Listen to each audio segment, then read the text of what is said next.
After the movie What the Bleep, producers and directors created these bleep conferences all around the world.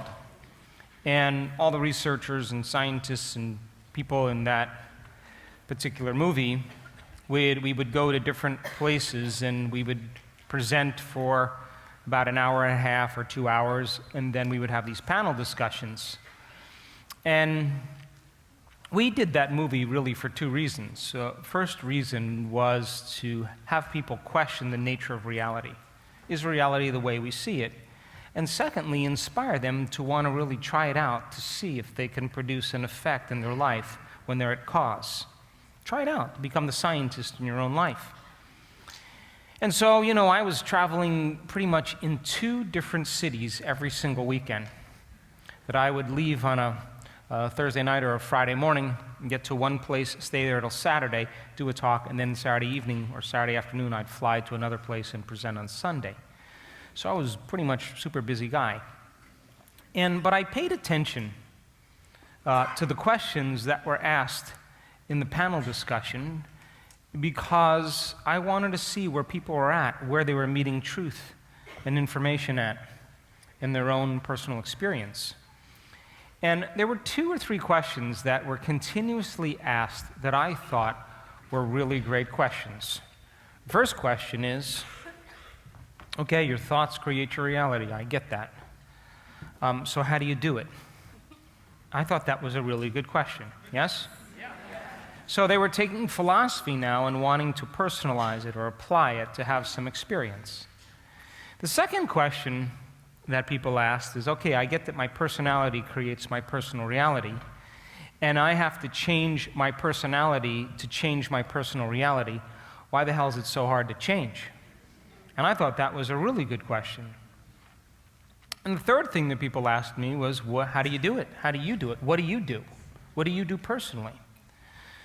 So I started teaching these Friday night and Saturday workshops all around the world. And I was, mixing quantum physics with a little brain science, with brainwave technology, demystifying the conscious mind and the subconscious mind, and giving people an opportunity to apply it. And for the first year, nothing happened. Nothing really happened out of the ordinary. But at the end of every event, someone would raise their hand and say, hey, that was really fun. Can you teach another level? So what we do in my business is that we respond to people's needs. That's all we do. And so then we said, okay, let's create another level. So we created what's called a level 2 event. And we started doing these level 2 events all over the world as well. And during that time, I didn't see the needle move very much. I didn't see people have any outstanding breakthroughs. But at the end of the level 2 event, people would raise their hand and say, can you teach another level? So then we created a level 3 event. And at that level 3 event, just before we went to the first level 3 event, I had one of the most profound mystical experiences of my life. The morning of the day I was leaving. And when I finished the level 3 event and people asked, can you teach another level? I said to them, I don't know anything else. I don't know anything else. I'm done. But what was happening was that I started to interact with that quantum field, and I was having full-on sensory experiences without my senses. Whatever's happening between my ears was more real than anything that I ever experienced. And if consciousness is awareness and awareness is paying attention, I was so aware in that realm that my brain felt like it was more energized.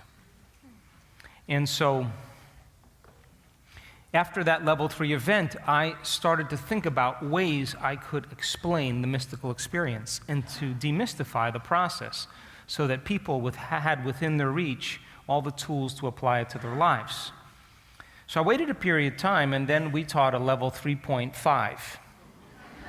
Because I think my kids would have disowned me if I did a 4. Now, in that 3.5 event in Estes Park, Colorado, way up in the beautiful mountains in the Rockies there, I watched a community of people that looked just like you connect. And it was such a monumental moment for me because I started to see things that I had never seen before. And it was like someone took a big blanket of energy and went like that. And all of a sudden, I saw this energy come right off this audience and go right into my chest and right up my spine and out of the back of my head. And then when I felt that energy, it came right back out and went right back into the audience. And I was moved to tears. I mean, it was a profoundly humbling energy. I was so moved that I couldn't finish the close on that Saturday evening. I just had to walk off the stage. I was speechless. And I was doing my best to get to my room as fast as I could. And I was really emotional. And when I got to the door to stick my key in the door, I look and here's the hotel guard and security guard, and here's the manager of the event. And they want to know if I'm giving out ecstasy at my events. That I'm giving out drugs because everybody's way too happy. And everybody that evening that I talked to said the energy of the room was palpable. It was outstanding. And I witnessed it and I experienced it. And so things started to change after this event because people said, you have to do another event. And so we did a level 3.5 pi. I made it up. And in that event, right around this time, people were starting to send emails to our website. And the first line of every email was exactly the same. You're not going to believe this. I was diagnosed with this condition. I was struggling with it for years.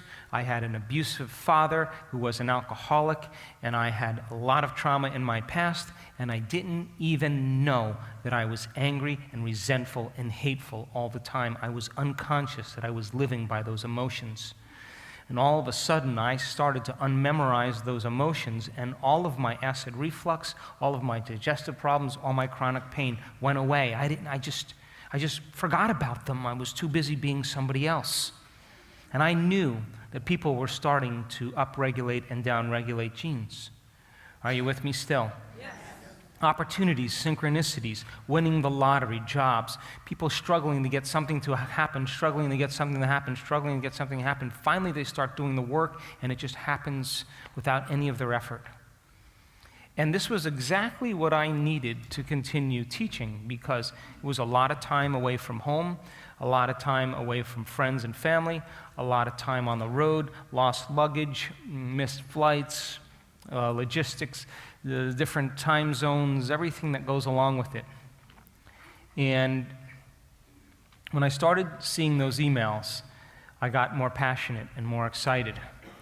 And at that level, 3.5 pi, I watched a woman stand up in a wheelchair who had MS for 10 years and walk right across the front of the room. And I watched another woman in that same audience, had MS, dancing around, who had numbness and no feeling in her right foot, all come back. And I knew in that moment that we were signaling new genes in new ways. And I knew that all the work that I had done in my own personal change after my injury and my accident, and during that time, nobody said no to doctors. And that my own personal evolution, my own personal dark night, my own personal transformation was so relevant for me to be where I was at that time in my life. And that when I started studying spontaneous remissions and I interviewed all those people that were diagnosed with very serious health conditions, that they were treating conventionally or unconventionally and they were staying the same or getting worse, and all of a sudden they got better, and I began to ask them the questions to figure out what was the cause that was producing that effect, and studying their content and coming up with the principles that I thought were the most common principles that allowed people to move from one state of mind and body to another state of mind and body, breaking the habit of the old self, reinventing a new self. unlearning and relearning, pruning synaptic connections, sprouting new connections, unfiring and unwiring, refiring and rewiring, unmemorizing emotions that are stored in the body, and then reconditioning the body to a new mind and to a new emotion, deprogramming and reprogramming, pulling their energy out of the familiar past and investing their energy in a new future.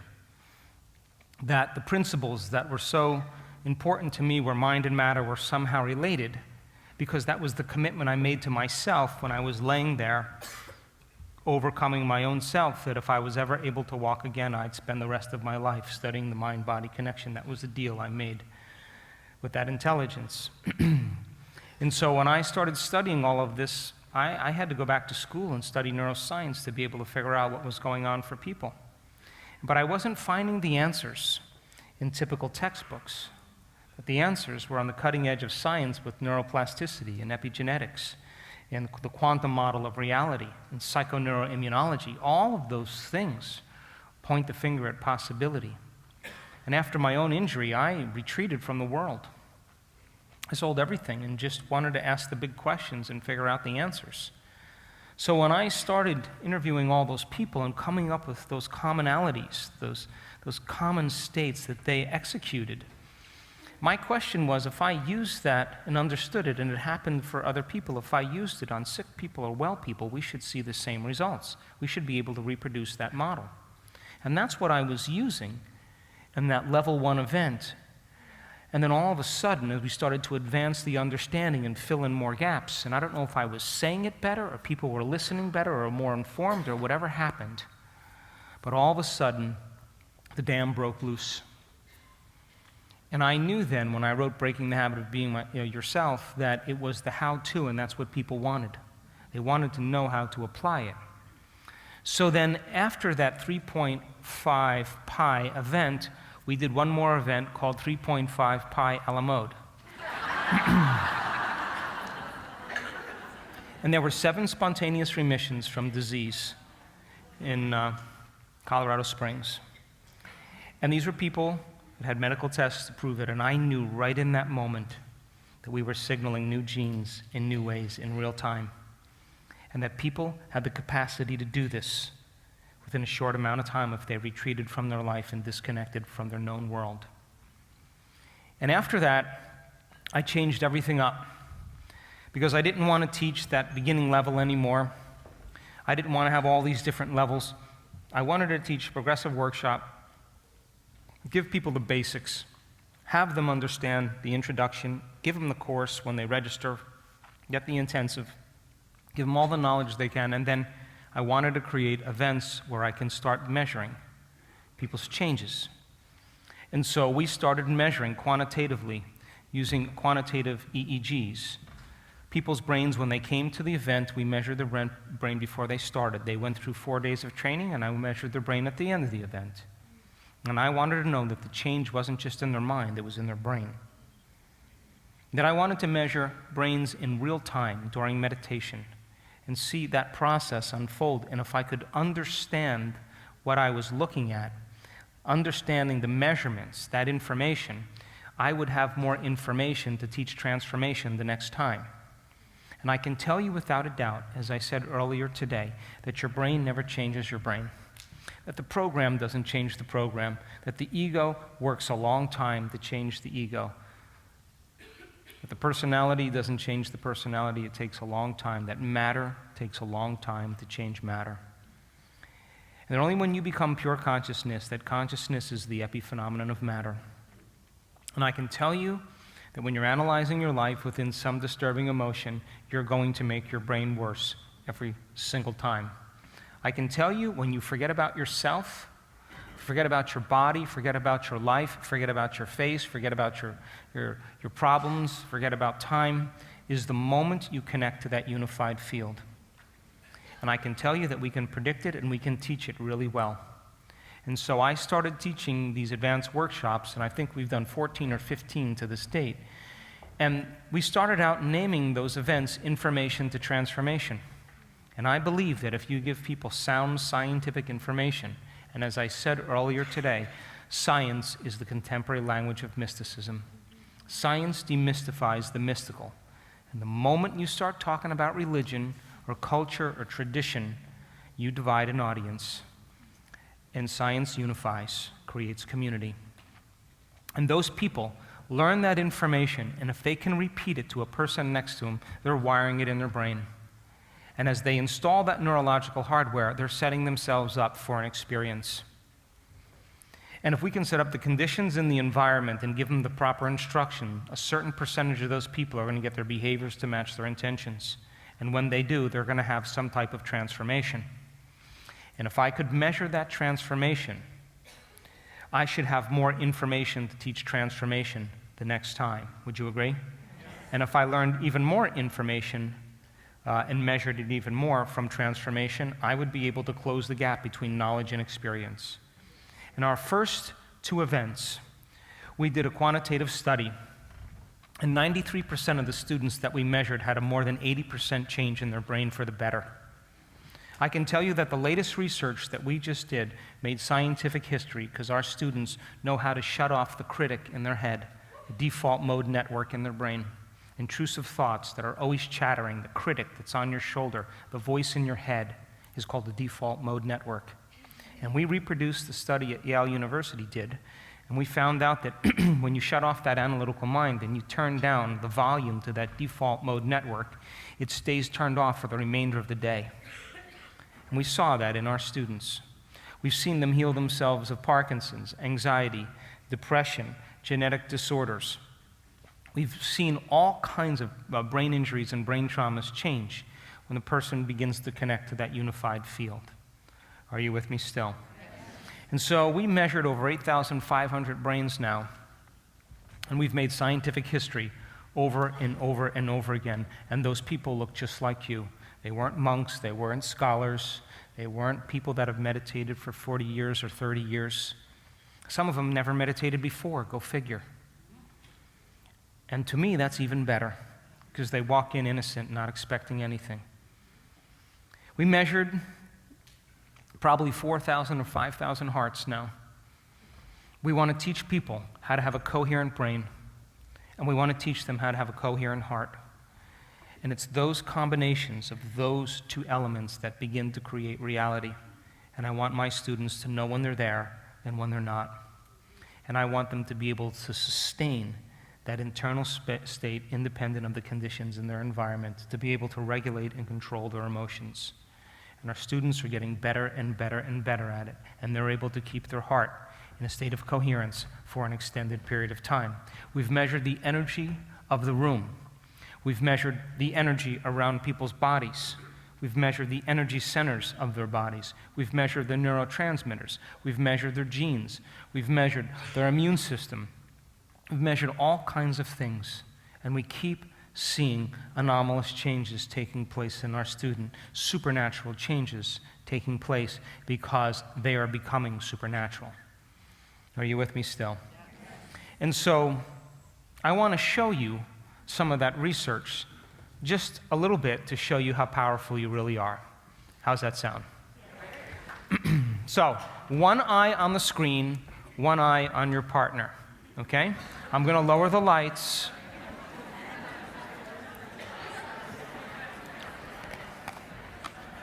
I always say, in an age of information, ignorance is a choice. Think about how many paradigms are breaking down at this time in the world. We are living in a time of extremes.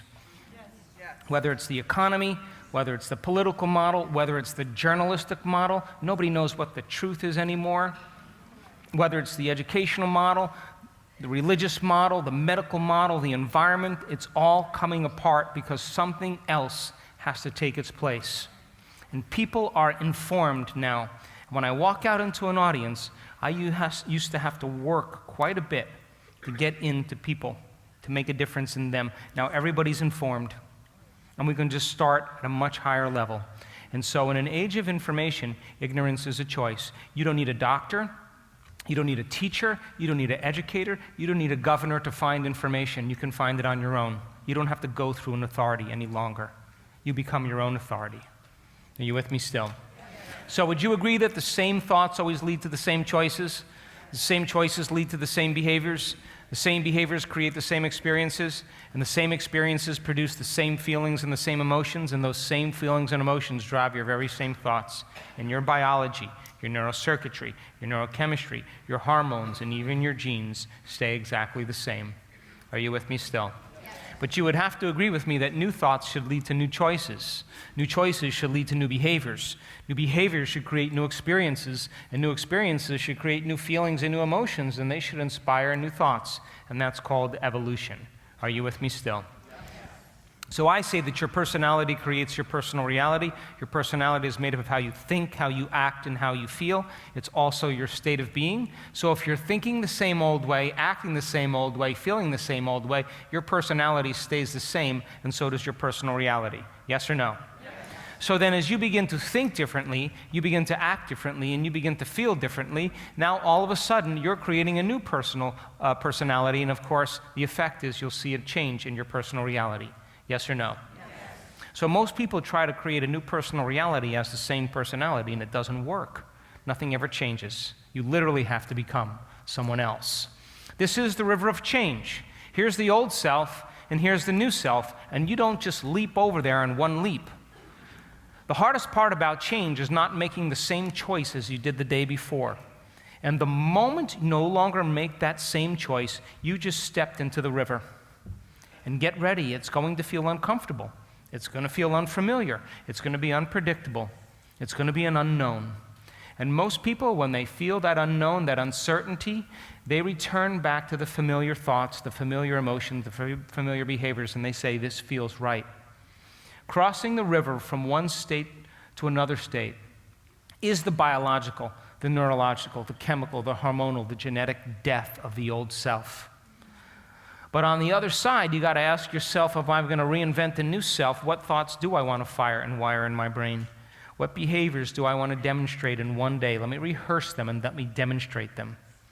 What emotions can I teach my body to live by and condition my body to the future instead of the past? And if you keep doing it, you'll cross that river, and there'll be new opportunities, new experiences, a whole new life, because you went from one state of being to another. Are you with me still? So the workshops were called Information to Transformation. You give people sound scientific information, they begin to learn it, they make new connections in their brain. If they can repeat it to someone else, they're wiring it in there. They're installing the hardware. And if you keep having them repeat it and keep having them go, experience more and more, all of a sudden now the hardware becomes a software program, starting to fire and wire, and all of a sudden you're assembling new neurological networks, and you're stepping into an experience. And all of a sudden, if you give them the instruction on how to apply it and set up the conditions in the environment, if they get their head and their heart working together, they'll have some type of transformation. I know this to be the case. If I could measure that transformation, I'll have more information to teach transformation, and I can close the gap between knowledge and experience.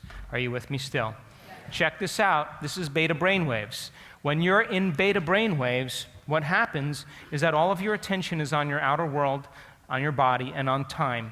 And when you come to your senses and you wake up in the morning, the moment your eye begins to perceive light, the light that's coming in that hits the optic nerve sends a signal to a nucleus in the brain that causes the brain to make a chemical called serotonin, a neurotransmitter. And all of a sudden you become awake. Are you with me still? The moment it gets dark outside and there's an inhibition of light, the less light that your optic nerve is receiving sends a signal, same signal to the nucleus in the brain, and all of a sudden it sends a signal to the pineal gland, a different signal, and all of a sudden the pineal gland takes serotonin and turns it into melatonin. And melatonin is a nighttime neurotransmitter. Are you with me still? So Sarah gets you up and Mel puts you to bed. Yes? And for the most part then, when your brain waves are in beta brainwaves, your brain is pretty much producing quite a bit of serotonin. Are you with me still? Yeah. So then you're trying to create meaning and coherence between what's going on in your outer world and what's going on in your inner world, and your senses plug you into reality. Are you with me still? So then you're paying attention to your body, you're paying attention to the temperature of the room, you're listening to what I'm saying, you might have pain in your back, you may be a little hungry, your bladder may be a little full, and all of a sudden you're processing all this information, and the brain's got to make sense of everything you're seeing and smelling and tasting and feeling and hearing. And if you were to measure the brain waves when you do that, it's beta brainwave patterns. Are you with me still? Yeah. Now, when you're freaked out, neurotic, and emotional, over-judgmental, resentful, and impatient, those beta brainwaves go into a very high pattern, 3 times as high as normal beta brainwaves. Now, you're overly vigilant. You're overly anxious. You're overly focused. You are overly angry. Your brain is aroused. And no new information can come into your nervous system that isn't equal to the emotion, which means it's not a time to learn when you're in survival. It's not a time to open your heart, to be vulnerable, to trust in the unknown. Remember that predator around the corner? I went down, backed up, got in my car, drove down the hill, and the guys were putting the horses in. We grabbed the shotguns, we went back up there, and it was a huge cougar with a big tail. And she was saying, "Don't you come any closer. I got my cub right here." So then, of course, then in survival, I'm not St. Francis. I'm not going to sit there and open my heart. I don't trust myself that much. I'm not that good. But St. Francis might be good at it, but I'm not going to take that chance when I'm in survival. And so when people live in survival, then their brains go into a high beta state, and it switches on, and they stay aroused. And so, of course, they got to take a drug. Of course, they got to do something to slow their brain waves down because their brain is switched on, and they can't sleep in that state because there's a predator there. And the survival gene switches on, and as cortisol levels go up, melatonin levels go down. And our students, when we measure their melatonin levels, they're higher than the average person. They can dream. So then when you close your eyes and you go into a meditation and you're eliminating the amount of light that's coming into your eyes, your brain waves should naturally slow down because your brain chemistry is slowing down. Yes or no? And if you become aware of your breath and you start relaxing a little bit more, the more you feel safe and relaxed, and you're processing less sensory information from your environment. You're not feeling as much things with your body because you're sitting still and not experiencing anything. And you're not moving around in time. All of a sudden, your inner world starts becoming more real than your outer world. You're paying attention to your thoughts, pictures, images, yes or no? Yes. And in that state where you're imaging, your brain is in alpha. And if beta is that your outer world is more real than your inner world, in alpha, your inner world starts becoming more real than your outer world. Are you with me still? That's the imaginary state. And normally, when you learn, you have to go from beta to alpha. I'm watching all of you. Developing concepts and ideas, and you're in low beta right now. There's no lions out there. You're pretty relaxed. It's safe to learn. And then all of a sudden, as you start to gather information, you pause for a moment, and you naturally switch into alpha. And when you switch into alpha, you're making that model or that picture in your mind. You're holding it there, and you're freezing it. And the brain is consolidating it neurologically. Which means then, when you're in high beta, you never switch to alpha, which means you stop learning and you're only feeling. Are you with me still? And now we're headed for a genetic destiny. Are you with me still? So then, if your body starts to fall asleep and your mind is awake, look how slow those brain waves are. That's theta. And if you condition your body to be the mind and your body's asleep, it's no longer the mind. And you can have instantaneous change go on.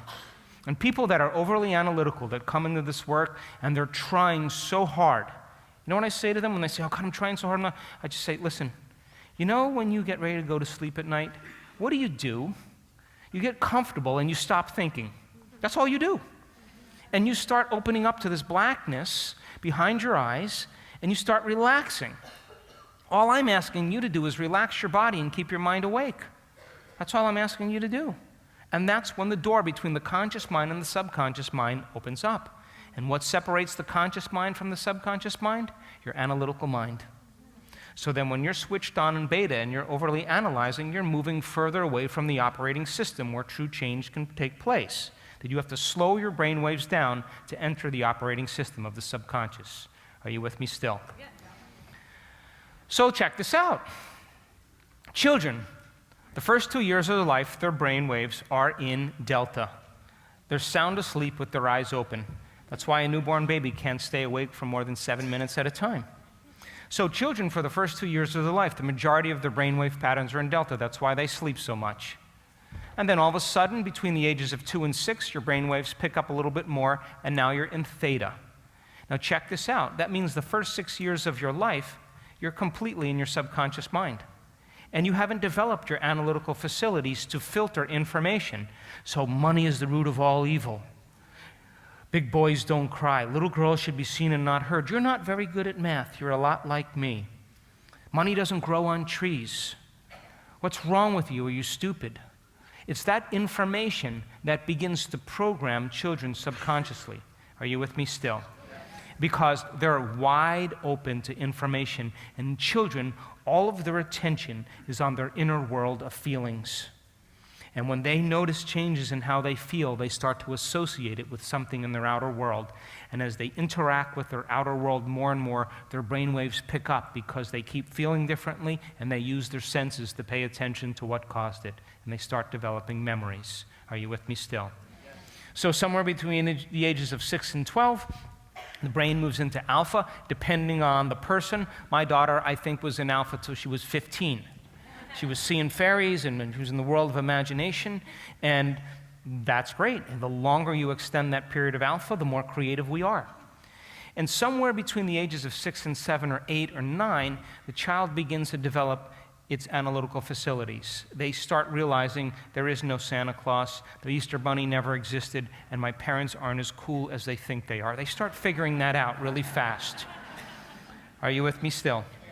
So then, after 12 years old, now they move into beta brainwave patterns. Now, low beta brainwaves are about 13 to 15 cycles per second. It's 13 to 16 vibrations per second.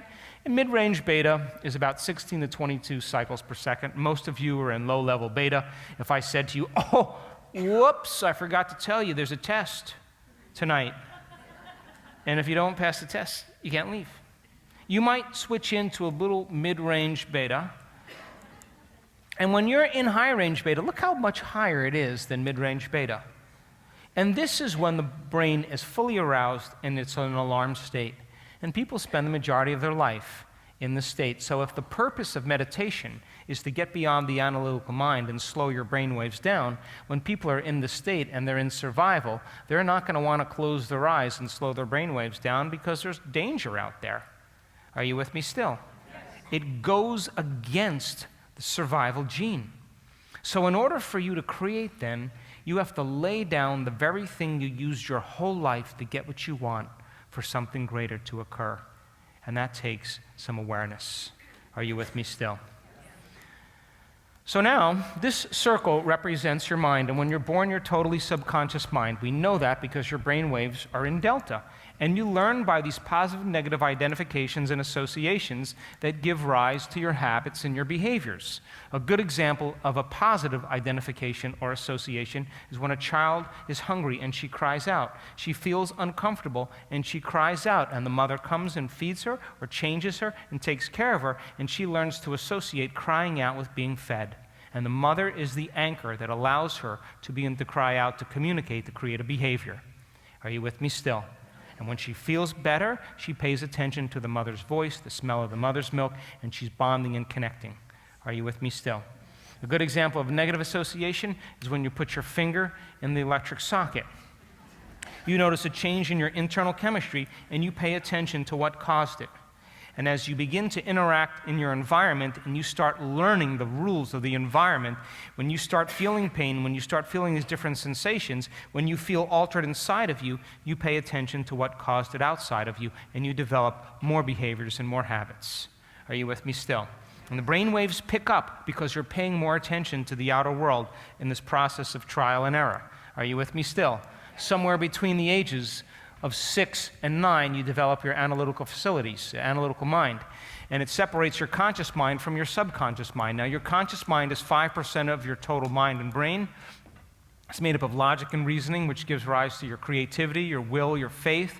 But the subconscious mind is 95% of who you are by the time you're 35 years old, and it's made up of these habits and behaviors. And most people, their analytical mind is always working. And because the brain is divided in half, it's thinking good, bad, right, wrong, past, future, yes, no, male, female, good, bad. Are you with me still? Now, there's nothing wrong with your analytical mind. I love my analytical mind. That's how we learn. That's how we ethically maneuver in our life. That's how we navigate. But when the analytical mind is overly analytical because the hormones of stress are causing it to overanalyze and try to predict the future based on the past, now we're driving our brain further and further away from the operating system and higher into beta brainwave patterns. Are you with me still? Yes. So then the whole purpose of meditation is to get beyond the analytical mind and enter the operating system where these unconscious habits and behaviors exist, and change those limited states of mind and body to unlimited states of mind and body. How many people are with me? So then in order for you to do that, you have to cross the analytical mind. And some people have a very, very thin veil between their conscious mind and their subconscious mind. And that means then they can slip past their analytical mind very easily. Are you with me still? And then other of us have a little bit of a more dense veil between the conscious mind and the subconscious mind, and we analyze everything. But there's nothing wrong with that. It's just that when it comes time to create, you just got to put it in the back seat. And you got to know how to slow down your brainwaves. Are you with me still? So then, check this out. The more analytical you are, the less suggestible you are to information. And your suggestibility is your ability to accept, believe, and surrender to information without analyzing it. So think about, we're going to talk about this at the advanced workshop for those of you who come in. Think about you watching television. Are you in trance? If you're in trance, which most people are, if you're in trance, you're in alpha. And you're getting programmed. That's why it's called programming. Right in your face. You need a flu shot? Really? Really? There's bugs with your name on it that's going to go get Vanessa and attack her? Don't you know that all those people that are worried about the flu to get the flu shot always get the flu anyway? Because they're giving their power away to something outside of them, and that's their belief. Those bacteria are called opportunistic bacteria because they're waiting for an opportunity for your immune system to be compromised. I don't believe that germs make me sick. I believe that I make me sick.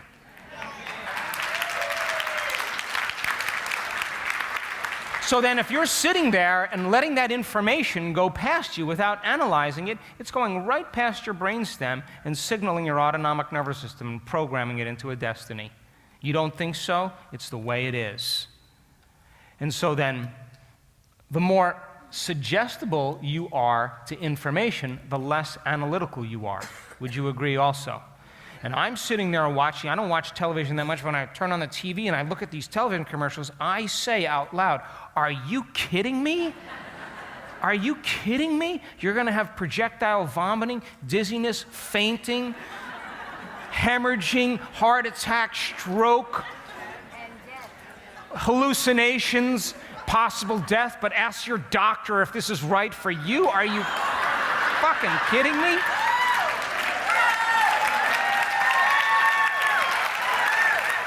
And you know what?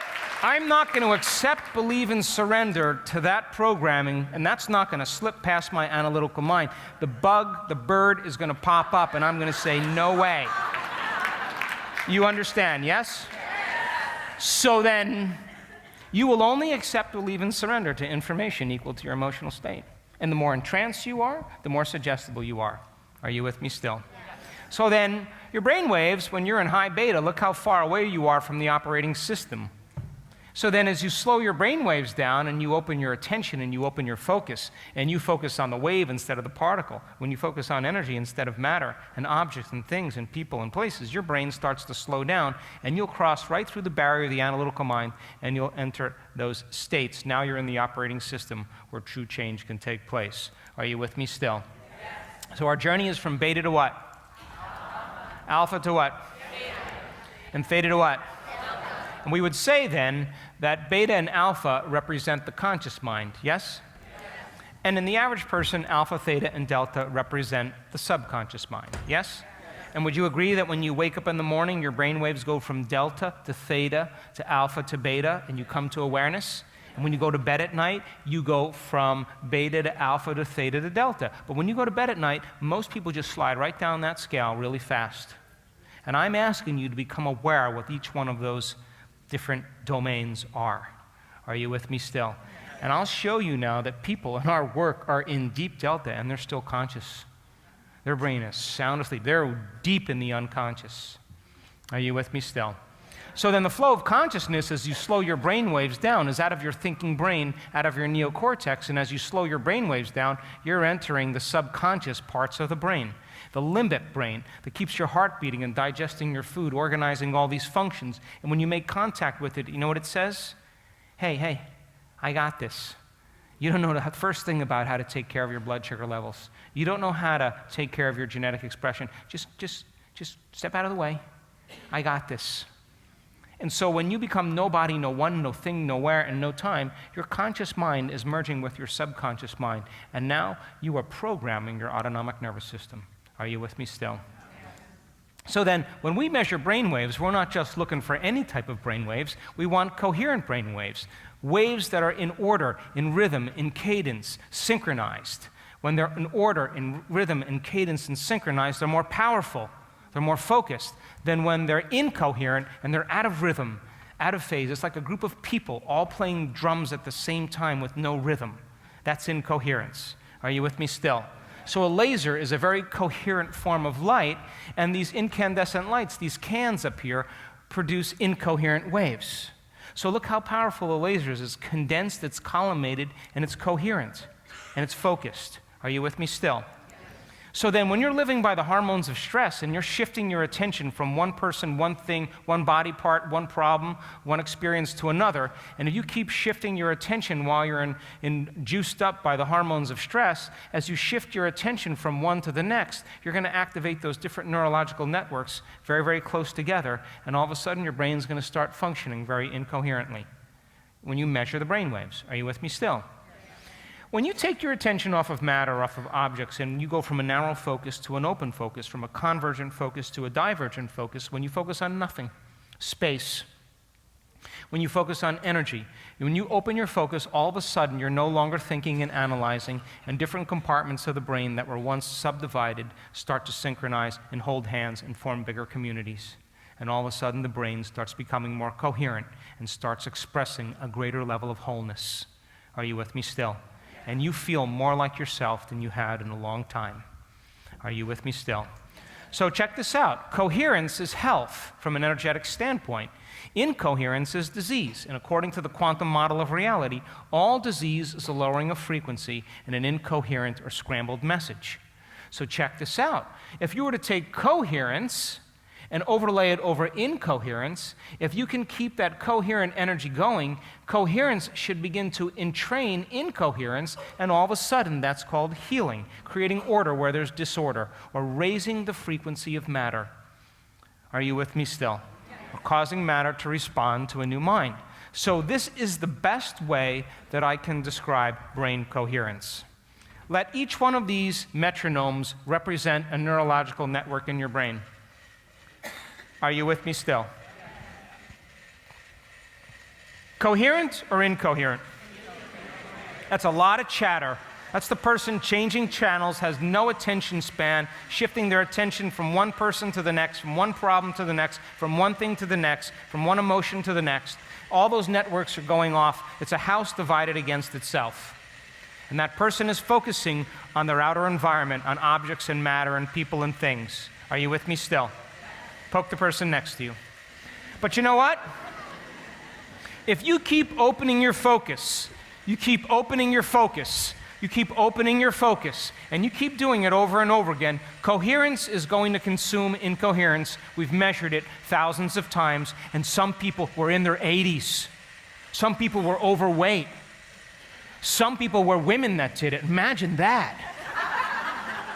All shapes, all ages, all sizes, all cultures are able to do it when they open their focus. You can't tell me you're too old at this point. I've seen too many old people connect to that intelligence. And they're no longer watching Wheel of Fortune, I can promise you. So if you keep opening your focus, coherence is going to consume incoherence. Are you seeing that? Yes. And as it consumes incoherence and coherence starts becoming the natural order, you become more organized, more whole. Are you with me still? So check it out. The brain is becoming more and more coherent. Do you see that? Now, in time, if you keep opening your focus, all of a sudden more and more coherence takes place. But you know, There's always one stubborn neuron over there that just insists, I can't, it's too hard, I'll never change, something's wrong with me, I need a psychological evaluation, I'm on the wrong medication, I'm too much like my mother, nobody loves me. That's just a voice in your head, that's an old circuit that's no longer firing with the other ones. It's struggling to hold on, but if you keep opening your focus, opening your focus, opening your focus, we've seen this thousands of times, coherence is going to consume incoherence. Are you with me still?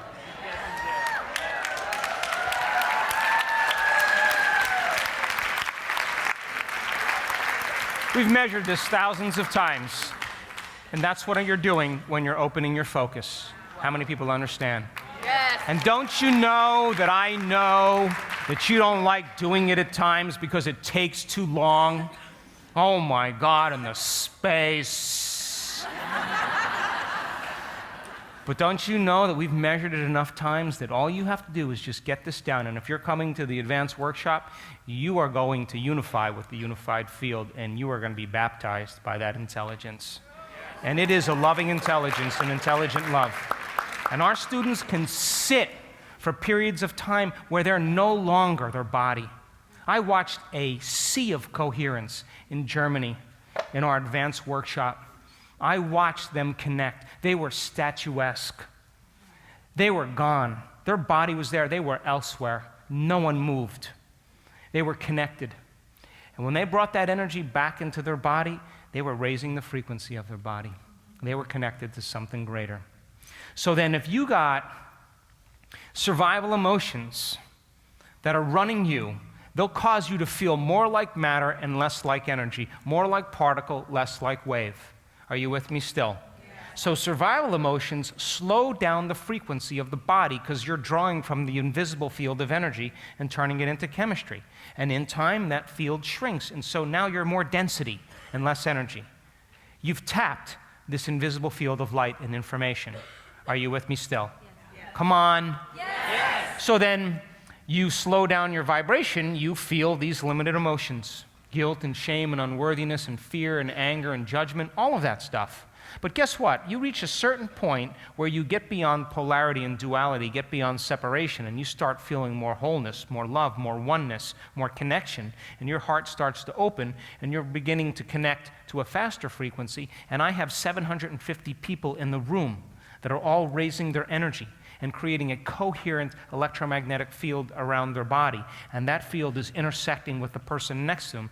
Just like brains and neurons become coherent, all of a sudden the energy of the room becomes coherent. Are you with me still? Yes. And when that energy starts intersecting, it creates bigger amplitudes. And bigger amplitudes is more energy in the room. Are you with me still? Yes. So check this out. We got this sophisticated instrument from the University of Russia, St. Petersburg. It's called Sputnik. It measures energetic fluctuations in the ambient field of a room. This is the energy, the first day of our first advanced workshop. This is 3 days later. See the change? Take a look at this event. This is the second advanced workshop. Here's the baseline on Wednesday night. Here's Thursday. Look what happened to the energy of the room on Thursday. Which way did it go? Why? Because they were drawing from the field to build their own electromagnetic field. They were breaking the bonds energetically with their past, present reality, and they were calling energy from the field to them to build their own individual field. And they broke right here. We left the room, and the energy dropped. Come back the next day. They start almost where they peaked. They break, and look at that. They break through. We leave the room. The energy drops. Look at this. We start the next day right where we left off. We drop down and we break through. This is the keynote speakers right here. We have a 9-fold increase in energy in 4 days. Are you with me still? Yeah. Take a look at this event. This is Cancun in 2014. Wednesday, Thursday, Friday, Saturday. Take a look at this event. This is Carefree, Arizona. This event's called Becoming Supernatural. And those people became supernatural. This is Wednesday, this is Thursday, this is Friday, this is Saturday. Consistent breakthrough. You with me still? Yeah. Take a look at the morning meditations in Germany in 2015. Wednesday, Thursday, Friday, Saturday, Sunday. Take a look at this event in Los Cabos last year. This isn't even Wednesday, this is Thursday. Check this out, we're at 6.1 and 6.6. This is this event, we're at 13. We're twice as high than we were than any other event. This is Thursday. Wednesday's down here, this is Thursday, this is Friday, look at Saturday.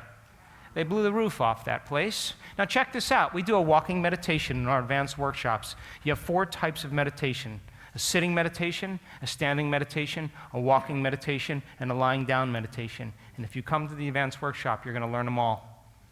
And in the advanced workshop, I am so guilty of this in my own personal life, where I connect to the field, change my energy, I feel amazing, and then I get up and I leave my energy right there and I return right back to the program.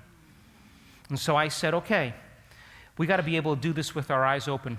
We got to stand up and change our energy and then walk in that energy. Walk like that person, breathe like that person, move like that person, feel like that person, and begin to become it. And so check this out. Don't be intimidated. These red little dots every 30 seconds are telling the energy of the room on that Thursday. Now check this out. This has happened in 5 different advanced workshops. See this blue? This is the energy in the room while they're out on the beach doing the walking meditation. The energy of the room is raising while they're a quarter of a mile away. Why? Because don't you know when you change your energy, it affects every area of your life? Because the energy that you were in the chair you were sitting in is going to change. And so if it changes your past, it should change your future as well. Are you with me still? We reproduced this in Italy just a week or so ago. We reproduced it in Cancun 1, in Cancun 2, back in October and November. We reproduced it in Germany this past year. Every single time, the energy increases while our students are somewhere else. And in Italy, this past week, or when we were there, the energy was highest. Aside from the last day, it was highest the whole week when they were in that walking meditation. They were affecting every area of their life with their energy. Are you with me still? Yes. Check this out. This is Germany this past summer. Wednesday, Thursday, Friday, Saturday. And they're up in the 10s. I don't even know which one this is. No, this is Cancun 2. Check it out. Wednesday, Thursday, Friday, Saturday. Great group of people. So now, thoughts are the language of the brain, feelings are the language of the body. How you think and how you feel creates your state of being. Thoughts are the electrical charge in the quantum field, feelings are the magnetic charge in the quantum field. How you think and how you feel broadcasts an electromagnetic signature that influences every single atom in your life. Are you with me still? So then, you have different types of ligands, ligar meaning to bond, that communicate between cells. You have neurotransmitters that connect information from neuron to neuron. Are you with me still? You have neuropeptides that then begin to become the molecules of emotion that begin to send chemical messengers to the different glands of your body to epigenetically signal those different hormonal centers for you to feel exactly the way you were just thinking. Are you with me still? So neurotransmitters influence neuropeptides, and neuropeptides influence hormones. Are you with me still? And you will learn tomorrow how to bless these centers of information. Do you notice the words I'm using? Yes. These are centers of information. They have their own energy, they have their own frequency, they have their own information, their own consciousness, their own chemistry, their own glands, and their own individual brains. And they are valuable centers of information. But if you keep thinking thoughts that keep endorsing your anger, your frustration, and your impatience, or you're thinking thoughts of suffering and pain, you keep signaling this center. And if you're overly indulged in pleasure and whatever else, you're beginning to put most of this energy in this autonomic nervous system and causing it to be mismanaged. Are you with me still? So when you rest your attention in each one of these centers, you're acknowledging that center. If you become aware of the space around it and you bless it for the greatest good, loving it into life, you should create a coherent field of energy around each one of these individual brains, just like you do when you do it around your big brain. Are you with me still? And shouldn't it draw from a new field of coherent energy that sends a coherent message to the cells and tissues and organs in individual areas? There are people in this room that had uterine cancer, uterine fibroids, uterine tumors that blessed their energy centers, and those tumors disappeared. Go figure. So everything emits light and information. Everything has its own electromagnetic signature, and so does the body. So then we're checking these energy centers through the autonomic nervous system. We're measuring the alignment, how well they communicate with each other, and the size or the volume, the amount of energy in there. That's a person, the first day of the retreat. 3 days later, it'll change. You see the difference? Whoops, a little trouble with the truth here. Take a look at this one. Take a look 3 days later. See a change? Now, this person doesn't look too bad, right? Take a look at her just a few days later. See the size change? So her autonomic nervous system's tuned up to the divine. Are you with me still? This is before, this is after. See the change? Now look at the energy around the body. This is before, this is after. You see the change? They're emitting more light and more information. They're more wave and less particle. Check that out. A little trouble here. Take a look at it just a few days later. Take a look at the energy around his body. Look at this. See where it's all gapped? Look at this. He's emitting more light and more information. Whoops, little trouble right here. Look at the difference between the fourth center before and the fourth center after. We could say that person's a little bit more in love with life. Would you agree? That's before and that's after. And I said to the scientist who developed this technique, so how did they do that? Just tell me, how did they do that? How?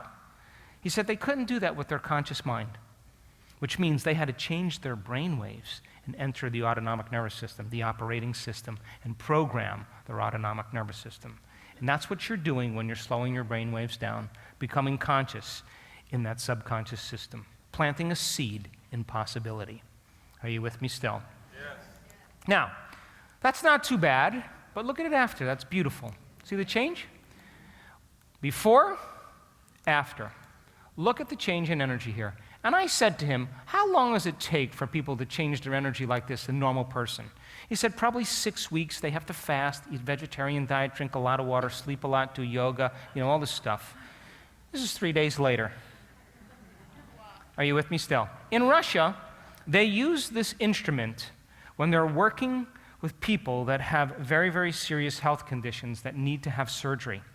And they image the field around the body, and if there's not enough energy around the body, they don't do the surgery because there's not enough energy to heal. So then we do quantitative studies of the brain. We're bringing in a new team of scientists at this event, and they're super cool.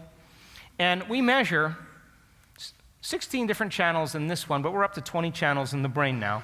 And we're measuring alpha, beta, theta, delta, the amount of coherence that's going on in your brain, how your brain is phase lagged or connected to other areas or not connected to other areas, the areas of your brain that are overworking, underworking. We got a lot of information that we can gather from doing these scans. Now, don't panic. This is a short course in neuroscience. Are you ready? Yes. Come on, you can do this. Yes. So then, when you see a lot of red in these type of scans, it means the brain is overactive or hyper-aroused. Are you with me still? Yes. Now check it out. The thicker the red line, the further away from normal you are. You got that? Yes. So then if you're really thick red lines in there, you're 3 deviations away from normal.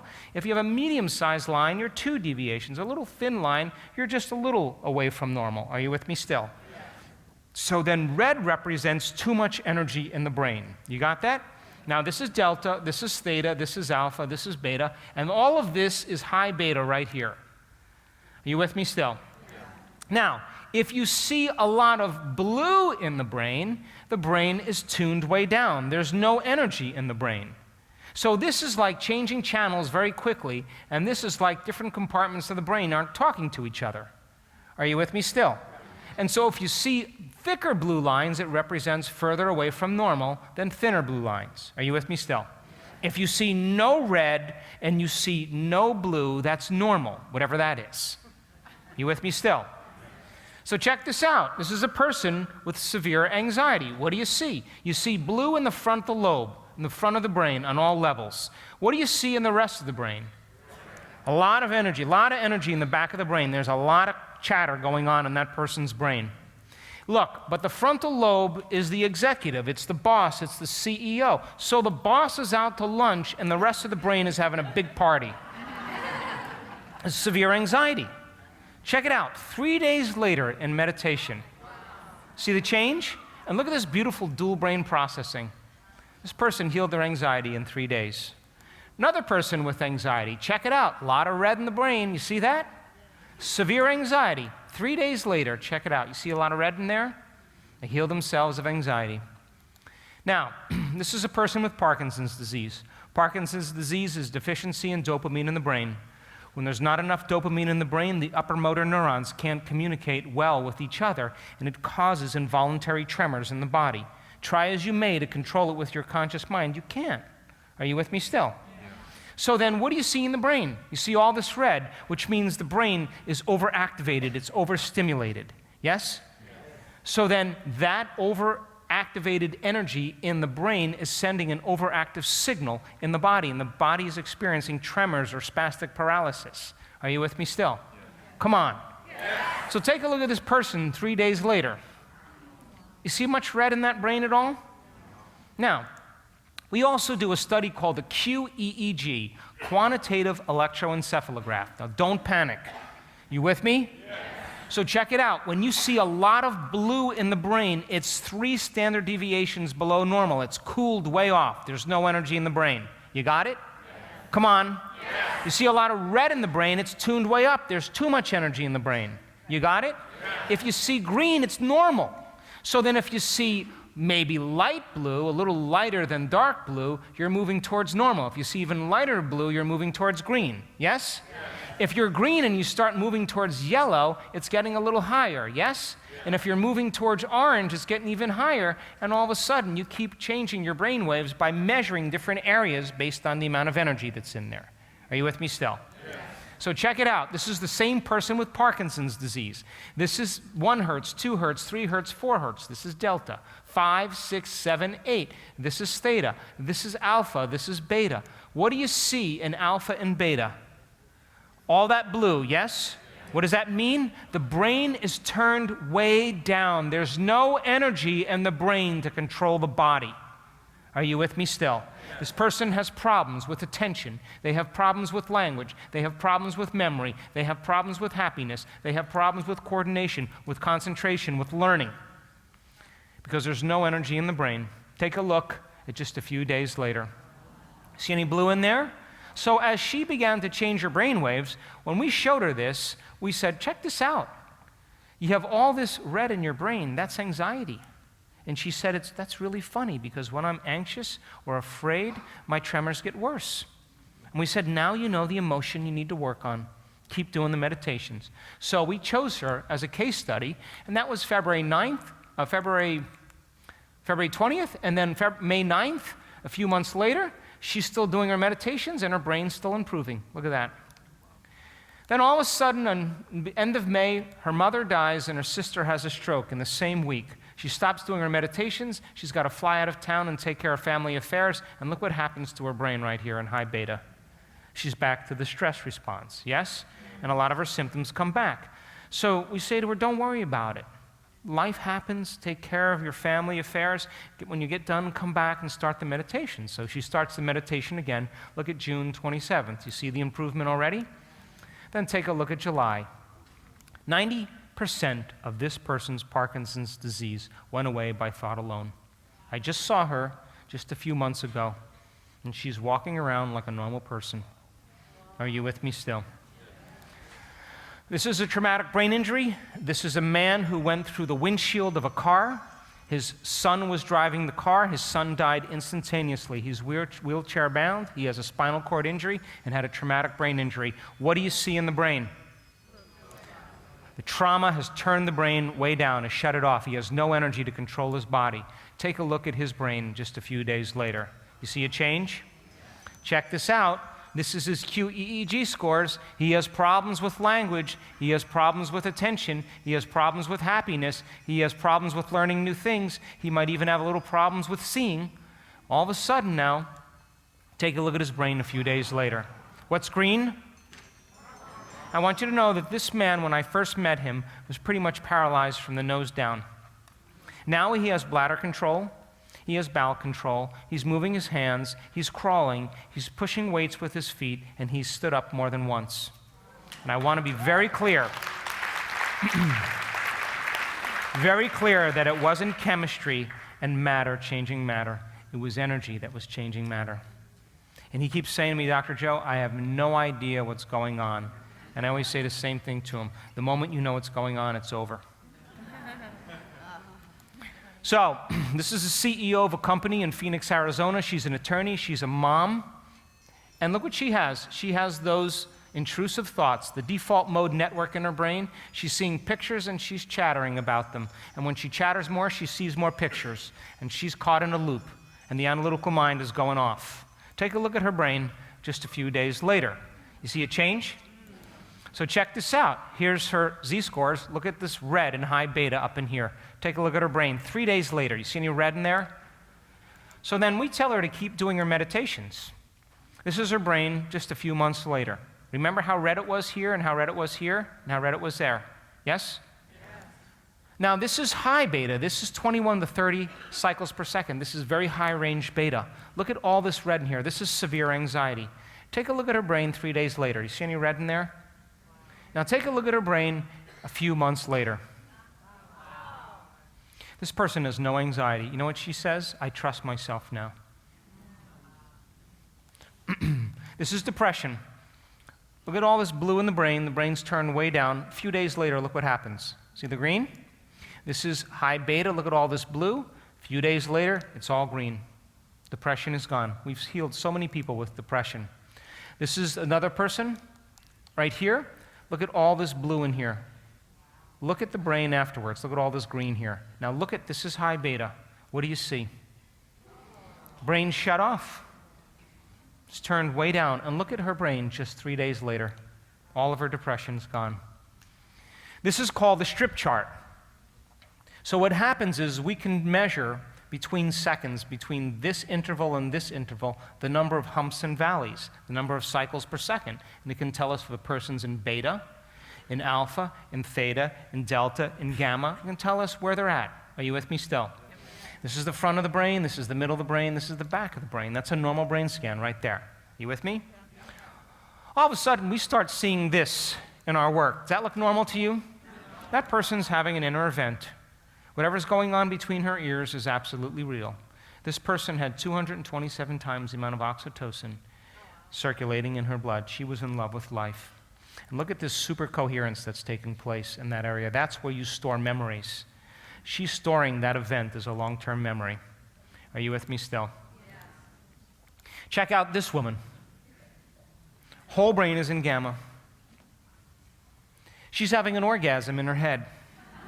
You know what this lady said? Another one of these and I don't need a husband.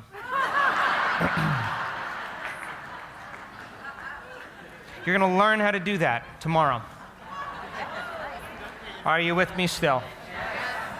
And you know what? You can't tell me you're too old to do this, because I've seen people that connected that were in their 70s and 80s. You can't tell me you're too out of shape, because I've seen people of all shapes and sizes go for it and connect to that intelligence. Are you with me still? Yes. Check this out. Third-generation Holocaust survivor, suffering terribly his whole entire life. Psychotherapist, done all the types of psychotherapy and analysis, couldn't get beyond himself. Check that out. Wow. Does that look normal to you? No. He's having a full-on sensory experience without his senses. Whatever's happening between his ears is absolutely real. He cannot make his brain do that. It's happening to him. Do you understand? So what would happen right now if your senses were heightened by 25%? Everything you were seeing, everything you were smelling, everything you were tasting, everything you were hearing, everything you were feeling. If your senses were heightened by 25%, so would your awareness. Would you agree? Yeah. And if awareness is consciousness, when you are more aware, you're more conscious. And consciousness can't exist without energy. So the moment you become more aware and more conscious, the energy in your brain begins to process a whole new stream of consciousness. And we're capturing that over and over again in our students. Are you with me still? So now, if you have two waves coming together and they're coherent, if they're coherent, when they come together, they'll add up. Are you with me still? So when they come together and they add up, they're going to create a bigger wave, yes? And that bigger wave then is going to create a higher amplitude. Are you with me still? And the higher the amplitude, the higher the energy. Yes or no? Yes. So if you have two waves that are incoherent, that are out of phase, and they're vibrating at different frequencies, and they come together, when they come together, they cancel each other out. That's called destructive interference. Are you with me still? Yep. So incoherence then diminishes the amount of energy in the brain. Are you with me still? Yep. And so when those two energetic frequencies come together and they're out of phase, then all of a sudden you see less energy. You got that, yes? Yep. So now check this out. We started measuring people's energy, and when you see that strip chart that looks like a big drawing of Crayola crayons, where you can't read anything, we're like, how are we going to figure out the energy here? So we found out a way called the joint time frequency analysis. And joint time frequency analysis measures the amount of energy in the brain. And what you have to know is that normal is 10 to 60 microvolts of energy. Are you with me? So then when you're a little excited, it goes up to 60. When you're a little bit relaxed and you're inhibiting certain activity, it goes down to 10. But when neurons fire, it's roughly 40 microvolts of energy. So 40 is pretty much the midline. Are you with me still? So check this out. We're measuring this person 2 seconds into their meditation. That look normal to you? Getting a download of information. He's at 86 microvolts of energy squared.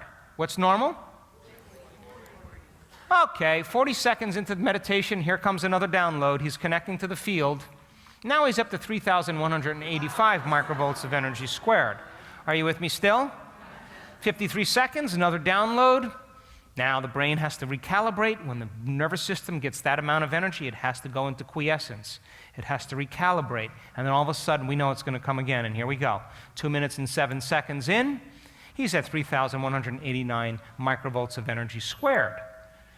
At 3 minutes and 58 seconds, another download of information, 2,216 microvolts of energy. We start to see the energy build in the brain. It has to settle back down again. And as it settles back down, we know it's going to happen again. And all of a sudden, here we go. Until we see this. That's 9 minutes into his meditation. Whatever's happening between his ears is absolutely real. It's more real than this right now. Are you with me still? Yeah. So that's normal. You see a little difference? Yeah. A little different, yeah?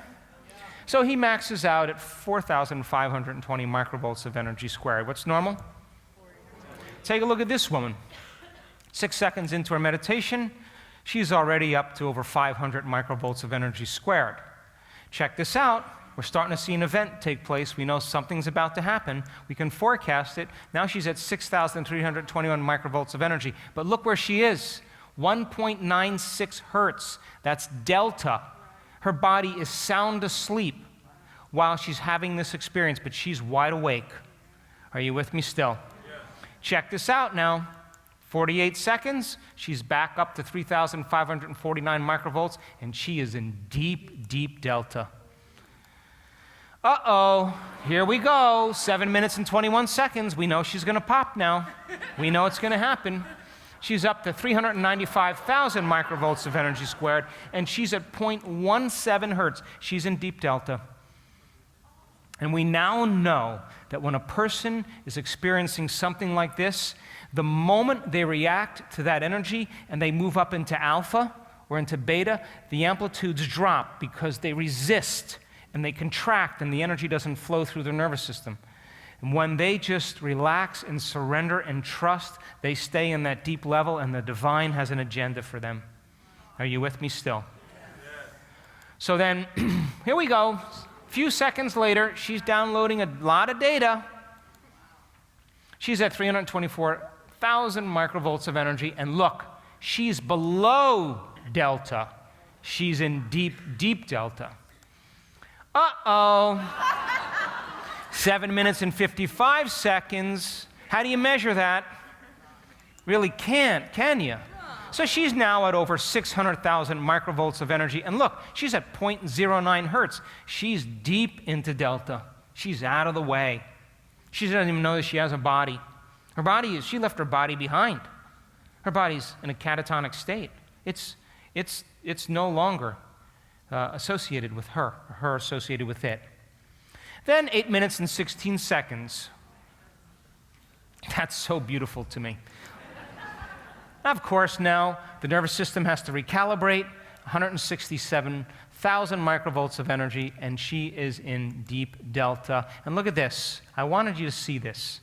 See, I compressed these waves, listen how much, 3,000 times. I shrunk them down 3,000 times, compressed them 3,000 times just to check the amount of coherence that's going on in there. Does everybody look like they're dancing to the same beat? Every single part of the brain is in a holistic state of coherence. Now, what happened here? When we saw this, we ran around and went like, did we lose her? But what we found out was that the computer program wasn't built to process that amount of energy. It just wasn't built to process that amount of energy. So she flattens out here for a period of time, and then here it goes again. 9 minutes and 37 seconds, she's up over 500,000 microvolts of energy, and she's in deep, deep, deep delta. And then I compressed the waves. This went from 9 minutes to 15 minutes, the same snowstorm. I compressed the waves again at 15 minutes. Look at all of this coherence in here. The whole brain is globally in a state of order and coherence, and then all of a sudden, she flatlines again because the computer can't handle that amount of energy. That's a good problem to have. And I want you to know that you only need one of these experiences and you will never go back to business as usual. You cannot. You are now connected to something greater and it transformed you in some way. And we've got so many of these now. So what's normal? 40. All right, take a look at this person. Last one. Check it out. 53 seconds. She's in alpha, coming attractions. Here we go. 3 minutes and 27 seconds, 6 minutes and 44 seconds, 6 minutes and 50 seconds. She's up to 1,100 microvolts of energy squared, and she's already in delta. You with me? Yeah. 6 minutes and 55 seconds. That look like a normal amplitude to you there? That looks about 50 times normal. Now she's at 149,000 microvolts of energy squared. She's still in delta. You with me still? 7 minutes and 9 seconds. She's at 500,000 microvolts of energy. She's still in delta. 7 minutes and 33 seconds. The brain has to recalibrate. It drops down to only 283,000 microvolts of energy. What's normal? Okay, so she's still having a good day. Yeah? 7 minutes and 41 seconds. We know she's connecting to the unified field. Remember, that's normal. I just want you to see a little difference there. Now she's at 500,000 microvolts of energy, and she's still in deep delta. 9 minutes and 5 seconds, the brain has to recalibrate again, so she's at 658,000 microvolts of energy. Here's that magic number at 0.09. She is out of the way, and she is surrendering to a mystical experience, and her body is responding to it. That's 26,342 times normal. Now check it out, 9 minutes and 13 seconds, she maxes out at 1,000,000 microvolts of energy squared. She had a good day. And she had a profoundly mystical experience. And now we can say that experience was real. We are quantifying subjective experiences objectively, and we have so many of these now, and we can predict when it's going to happen.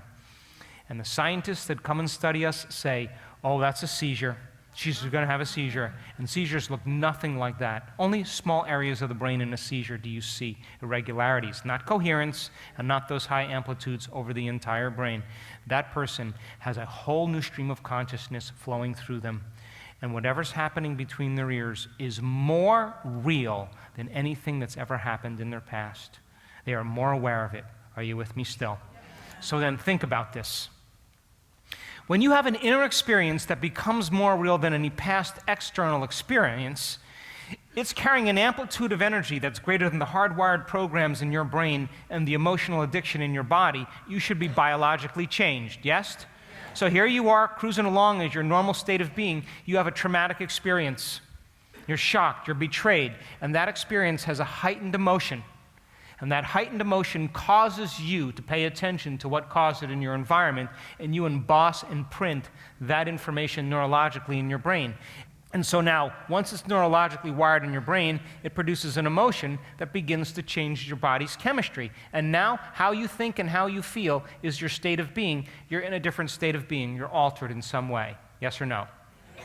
So then, we could say then, your body is now in the past, neurologically, chemically, and emotionally. Yes or no? So then we create beliefs about ourselves and our life by past experiences. They are the thoughts we think neurologically and the feelings that we embrace chemically within the biology of our past memories, what ultimately becomes our state of being. So now think about this. When you have an experience that takes place in your outer world and it alters you emotionally, you're going to pay attention to what caused it, yes or no? So what if you have an inner experience that's carrying an amplitude of energy that's greater than that past external experience, greater than the trauma, greater than the betrayal, greater than the shock. And it's capturing all of your brain's attention. The moment you feel different inside of you, emotionally, energetically, you're going to pay attention to the pictures that's being created inside your brain. And you are going to literally change your brain and body in a twinkling of an eye. Are you with me still? Because experience enriches the brain and produces an emotion. And when you have an inner event that's carrying an amplitude of energy that's greater than any past external event, it will recondition your body to a new mind and rewire your brain. And we could say, in a moment, your past no longer exists. You are biologically changed. Are you with me still? Yes. Look, we had it happen just in Italy. A medical doctor suffering with eczema since she was a child decides to go for it and stop analyzing and trust. And boy, her whole brain lit up while we caught it right in real time. And she had a very profound mystical experience, and it reflected it in the brain. And it proved many, many of the theories of what we're teaching. And you know what happened? 3 days later, they send me a picture of her arm, and all of the eczema is gone. She connected to a greater frequency, a greater energy, and if all disease is a lowering of frequency, she just raised the frequency of her body when she began to connect to that unified field. And the unified field is the field of oneness, of wholeness, and it's reflected in her biology. And that heightened energy is carrying information, and it's organizing matter to a new mind. Are you with me still? Yes. So the past now no longer exists. Becomes a profound experience that you never forget. So typically in our life, our outer world changes our inner world. Yes or no? Yes. If we start doing the work, the inner world starts changing our inner world. Yes? If we persist and we keep doing the work, the inner world should start changing our outer world. Wouldn't that be a good idea? Yes. So then we measure heart coherence. And we say that the brain thinks, but the heart knows. Elevated emotions like gratitude, love, joy, inspiration, peace, wholeness, trust, knowingness, presence. These are not intellectual things, they are feelings. When you start feeling them, you start activating this center, and it begins to release 1,300 different chemicals that begin to repair the body. And when you activate this center, you go from selfishness to selflessness. You want to give, you want to take care of, you want to nurture, you want to forgive. That's where your energy is. So then when you're living by the survival emotions, you tend to be more in suffering, you tend to be more in doubt, you tend to be more insecure, more worried, more fearful, more sad, more guilty, more shame, and of course, that's more selfish states. Yes or no? So then, if you were to rest your attention in the space that your heart occupies in space, you're acknowledging that center, yes or no? If you begin to create an elevated emotion like gratitude, and you sustain it and broadcast it beyond your body in space, the moment you're feeling gratitude, you should think corresponding thoughts to how you feel, yes or no? Because you're accepting those thoughts because they're equal to your emotional state, and you're activating different networks of neurons in your brain to produce a different level of mind, yes or no?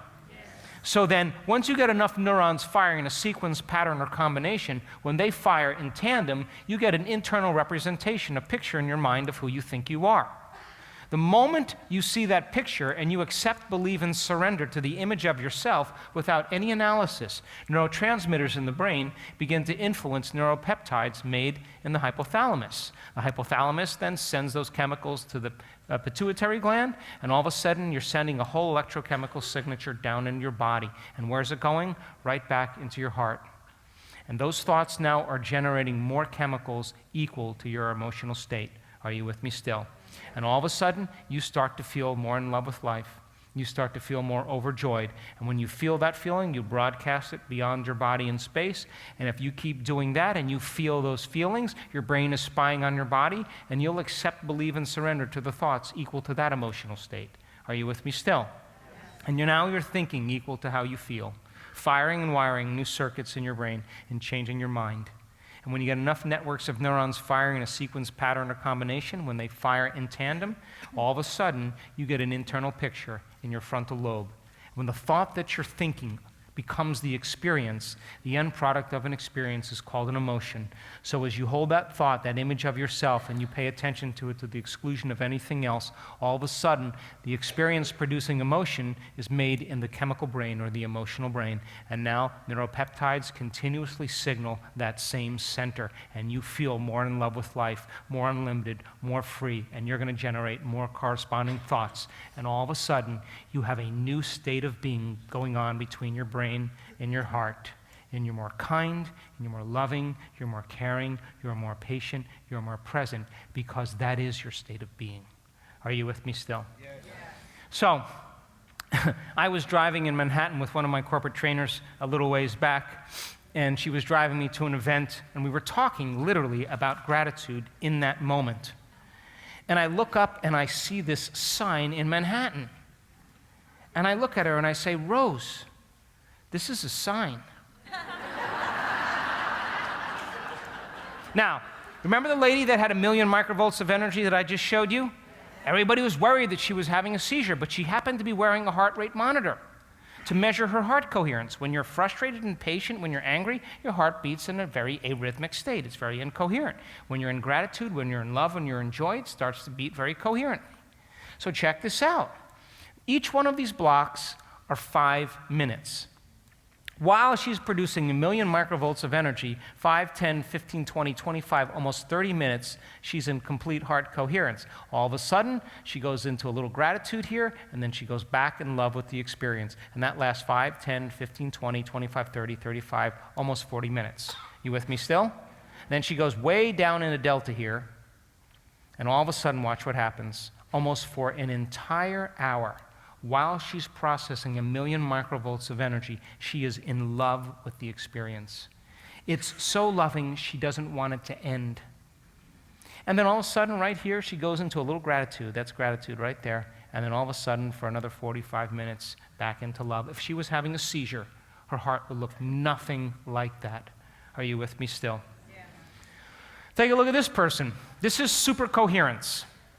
This is super coherence. Look at that, 5, 10, 15, 20, 25, 30, 35, 40, 45, 50, 55 minutes in super coherence. Next meditation, down here, for 45 minutes back into heart coherence. The next day and the next meditation, another 50 minutes back into heart coherence. Are you with me still?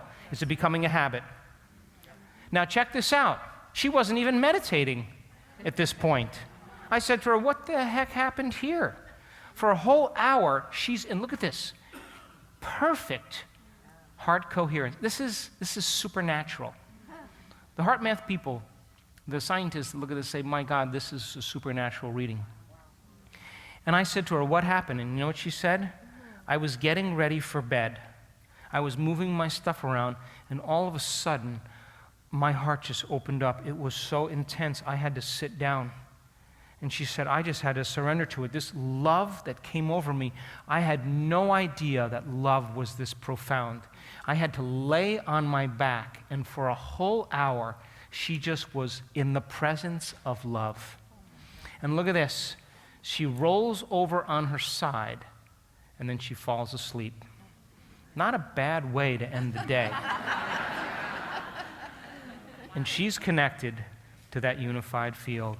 And your heart is your connection. Are you with me still? So check this person out. They're in the middle of a meditation, and they're in a state of gratitude. At the exact same time, in the exact same day, in the exact same meditation, another person is going into heart coherence. At the exact same time, in the exact same day, in the exact same meditation, another person is going into heart coherence. Another person, exact same time, exact same day, exact same meditation, going into heart coherence. Another person, exact same time, exact same day, exact same meditation, going into heart coherence. Another person, exact same time, exact same day, into coherence. Are you with me still? Yeah.